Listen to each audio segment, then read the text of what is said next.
안녕하십니까, 솔루션 연구소입니다. 자, 드디어 대학 진단평가 결과가 발표가 났습니다. 물론 8월 달에는 가채점 결과를 발표하고 우리 요 정도 평가를 했는데 이가 있으면 신청하세요. 그리고 그걸 감안해서 9월 달에 발표하겠습니다 라고 했는데 반전은 없었습니다. 인하대가 최종적으로 탈락을 했고 그 부분에 대해서 곧바로 인하대에서는 입장문을 발표했습니다. 이제까지 이 신청에 받아들인 전례가 없었기 때문에 당연히 준비를 하고 하지 않았을까 싶은데 이런 영상이 있습니다. 굉장히 비타고 비장한 표정으로 입장문을 발표하고 있습니다. 뒤에는 이제 교수진들이고 여기 가운데 계신 분이 바로 총장님이시죠. 70년 역사의 뭐 사학 명문 뭐 이런 얘기를 하시면서 굉장히 안타깝고 분통하다 이런 얘기를 좀 하셨습니다. 그러자마자 내가 니네가 이런 거 할 줄 알았다. 자, 분명히 요거 발표하면 이런 질문을 할 거기 때문에 거기에 질의 마치 Q&A처럼 교육부에서도 보도 자료를 발표했습니다. 물론 대충 보시면 굉장히 말이 많습니다. 텍스트 위주로 되어 있죠. 이게 무슨 PPT 파일이 아니기 때문에 이 보도자료는 텍스트가 많습니다. 그래서 이 구구절절히 설명하기보다는 이 상황을 아주 재미있게 이날의 입장에서 만든 영상이 있습니다. 그 영상의 중요한 장면을 저희가 좀 캡처를 했습니다. 왜냐? 굉장히 이해를 쉽게 사례를 좀 드러났습니다. 그래서 설명을 좀 해드리고 나서 도대체 이게 무슨 말이냐, 어느 포인트 때문에 서로 입장이 다른지에 대해서 설명을 좀 해드리도록 하겠습니다. 자, 이 친구가 바로 누구냐?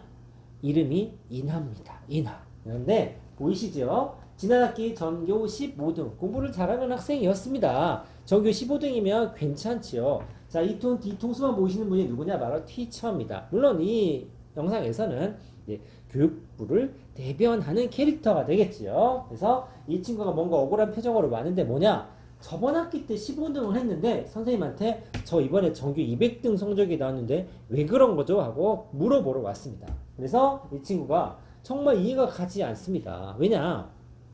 제가 이번 학기에도 중간고사, 기말고사를 잘 봤거든요. 90점 넘었어요. 그런데 왜 전교 200등인가요? 그랬더니 선생님의 답변.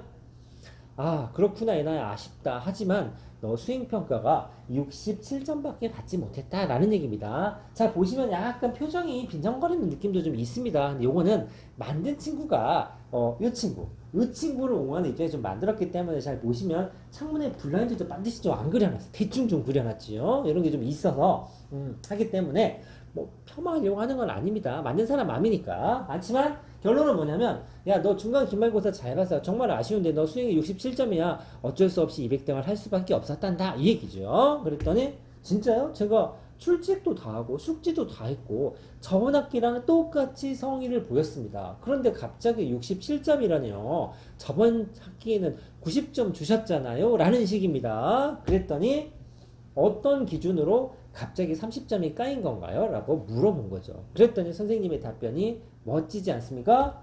미안, 비공개다. 알려줄 수 없다.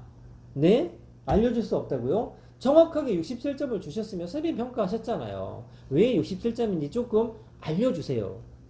미안, 비공개다. 더 재밌는 마무리 멘트가 정말 환상입니다. 하지만 공정했다. 야, 우리 선생님들끼리 얘기를 좀 해봤거든? 야, 이나가 이번에 수행평가를 67점 맞았는데 좀 억울하고 하는데 선생님은 어떻게 생각하세요? 아니야. 우리가 평가한 기준은 아이들한테 구구절절히 설명을 하기 좀 어렵긴 하지만 우리의 비리가 있거나 사심이 들어가진 않았어. 나름 공정한 평가였기 때문에 아쉽지만 어쩔 수 없어. 라는 게 선생님의 입장이라 이 얘기입니다. 자, 요거를 인하대와 교육부 입장으로 다시 한번 텍스트로 설명을 하면 어떤 얘기가 생기냐면 바로 이런 겁니다. 저번 학기 때 15등이 이번 학기 때 왜 200등이 됐냐라는 항목은 어떤 얘기냐면 나라에서 대학에 지원을 하기 위해서 실은 지원이 목적은 아니죠. 왜냐면 대학의 뭔가 교육의 변화나 혁신이나 그 다음에 전체적으로 입시를 뭔가 트렌드를 가지고 움직이려면 뭔가 좀 쉽게 말해서 떡밥이 좀 있어야 되거든요. 그러니까 지원을 해주고 그 지원금을 주는 대가로 어떤 사업을 맡기기도 하고 그 다음에 교육부의 취지에 조금 더 같이 동참을 해달라고 부탁을 하는 그런 느낌인데 사업의 하나뿐만이 아닙니다. 지금 여러분들이 혹시나 잘못 알고 계시는 게 대학 진단평가라는 게 전국에 있는 모든 대학을 하나도 빠짐없이 하나씩 체크해서 평가를 하겠다는 게 아니고 대학 자율이었어요. 야, 우리가 니네 평가해 줄 건데 우리가 평가하는 점수에서 좋은 점수 받으면 1년에 50억씩 준다 이런 겁니다. 그러면 신청 안 할 학교가 거의 없겠죠. 이날에는 당연히 자신 있게 저요라고 소리를 들었는데 탈락을 한 겁니다. 그거랑 별개로 에이스 플러스라는 사업들 굉장히 많습니다. 여러 가지 뭐 소프트웨어 중점 대학 선별 뭐 이런 것부터 고교 정상화 뭐 기여 대학 이런 것부터 굉장히 많은데 이번에 했던 대학 진단평가와 이 에이스 플러스 사업이 평가 항목들이 굉장히 겹치는 부분이 있었나 봅니다. 여기서는 우리 굉장히 잘한다고 평가를 해놓고 저번 학기 때 전교 15등 해놓고 요번에는 탈락을 시켰어? 전교 200등을 했어. 무슨 기준인가? 갑자기 왔다 갔다 해도 되느냐? 이거 좀 이상하다. 이런 말이죠. 두 번째는 뭐냐면 소수 인원의 부실한 정성평가. 정성평가. 정량평가는 숫자로 나옵니다. 학생 수, 등록금 얼마 이런 거죠. 충원율 이런 거. 아까 영상에서는 만화에서는 중간 기말 점수에 해당이 되겠지요. 근데 여기서는 정성평가. 선생님이 주관이 조금 평가가 들어갈 수 있는 우리 뭐 행발, 세특 이런 거 생각하시면 됩니다. 그런데 그걸 어떻게 했느냐? 야, 우리 대학교가 얼마나 노력하는데 아무리 전문가라 한들 학교 한번 와보지 않고 한두 시간 정도 온라인과 비대면 평가만으로 우리 학교를 제대로 평가를 했다고? 그건 말이 안 돼. 분명히 우리의 우수한 교육 시스템을 니네가 제대로 평가하지 못한 거야 라는 입장이란 얘기죠. 그리고 세 번째는 뭐냐면 아니 이 신청 안 받아들여 줄 거면 왜 신청하라고 그랬어? 이제까지 한 번도 니네 받아준 적이 없잖아. 받아줄 생각은 있는 거니? 이런 거죠. 우리 이런 것 때문에 정말 맘 상했어. 앞으로 우리 법적인 대응까지 꾸준히 할 거야 라는 게 인하대의 입장입니다. 자, 교육부는 어떻게 되냐면 야, 우리 굉장히 공정하게 평가를 했다고 볼래?